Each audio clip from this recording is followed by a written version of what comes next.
Sino-sino nga ba ang kailangan mag-comply ng BIR dito sa Grab sa ngayon?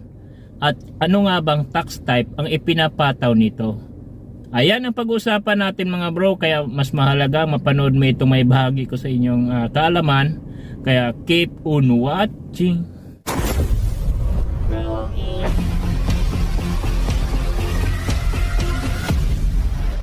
Yan, shoutout na muna sa aking mga kagulong dyan. At ito, kailangan nating sagutin itong mga katanungan.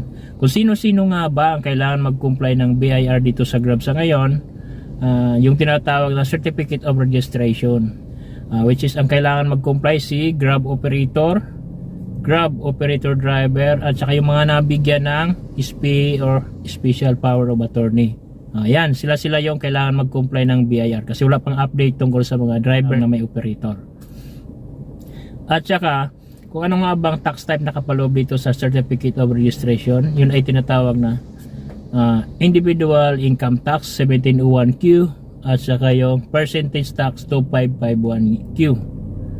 Ayan, kung itatanong mo naman kung paano nga pala mag-file ng taxes dito sa BIR.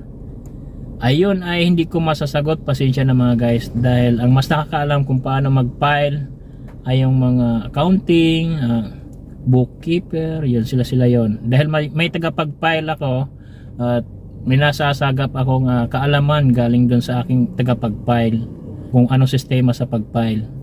Yun pala ay sa loob ng isang taon meron tayong 4 na quarter, at saka bawat quarter kailangan magdeklara ng gross income. Yun yung papatawan dun sa percentage tax, at ang ipapataw na tax naman dun sa gross income ay 3%.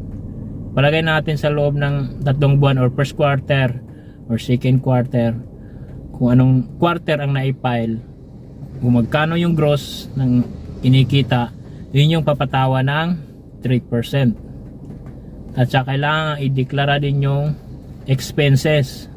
Ayan, kaya mahalagang ma-ideklara yung mga expenses bawat file ng per quarter, dahil mayroong tinatawag na income tax return. Isang beses siya pinapile sa loob ng isang taon.